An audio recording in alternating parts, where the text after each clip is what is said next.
Bonjour les découvreurs, c'est Vincent de les-découvreurs.com. Aujourd'hui, je voulais vous parler d'un super pouvoir qui est celui de l'empathie. Et je vais vous révéler les 5 secrets pour le développer. Donc, le premier point pour développer l'empathie, ça va être l'écoute active. Donc, qu'est-ce que c'est l'écoute active? C'est écouter activement. C'est-à-dire que lorsque l'on est dans une discussion, très souvent on va écouter l'interlocuteur pour pouvoir mieux lui répondre. L'écoute active, c'est vraiment se concentrer, faire cet effort de se concentrer uniquement sur ce qu'elle ou il a à vous dire et essayer de comprendre et de derrière pouvoir rebondir sur ce qu'elle dit, sur ce qu'il dit. C'est vraiment écouter de manière hyper impliquée et ne pas réfléchir à vos réponses derrière. Le deuxième secret par rapport au développement de ce super pouvoir, ça va être de garder de la hauteur. C'est hyper important, ça fait de vous quelqu'un justement d'empathique et pas de sympathique. Je vous explique la différence, c'est que empathique, vous allez venir vous situer à côté de votre interlocuteur. Vous êtes dans la compréhension de ce qui lui arrive, mais en aucun cas vous partagez la même émotion.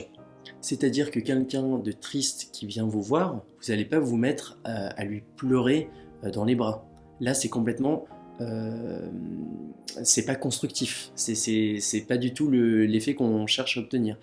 Quelqu'un qui vient en colère après vous, si vous êtes sympathique, vous allez finir par vous mettre en colère aussi.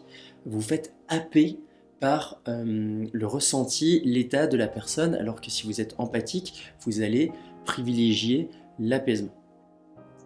Donc justement, cette capacité à garder de la hauteur, ça va vous permettre de vous défaire de votre propre émotion et d'écouter vraiment attentivement ce qu'il y a, de juger au mieux de ce que vous pouvez dire, faire pour communiquer avec la personne en face de vous. Évitez la communication non verbale négative. Ça, c'est le troisième secret pour développer ce super pouvoir de l'empathie. C'est qu'en fait, l'essentiel de notre communication passe par le non verbal. Donc, ça va être votre attitude, le fait de regarder bien ou mal quelqu'un, ça va être votre gestuelle, le fait de rentrer dans l'espace de quelqu'un ou plutôt de vous tenir en retrait.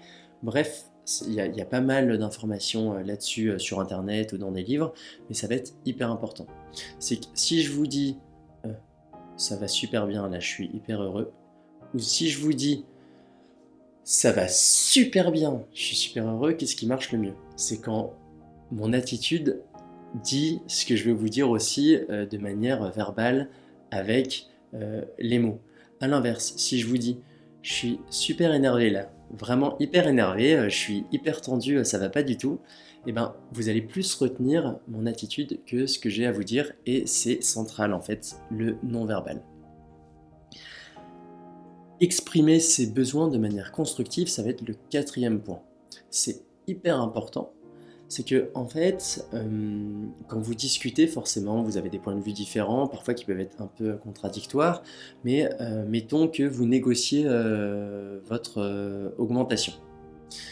Vous aurez beau argumenter le fait que vous avez eu de bons résultats, vous allez beau argumenter le fait que voilà, pour des projets de vie, vous avez besoin de gagner un peu plus d'argent, etc. Mais si vous demandez une augmentation, mettons que vous gagnez 10 et que vous voulez 100, vous aurez les meilleurs arguments du monde, ce ne sera pas possible. Parce que c'est pas constructif en fait.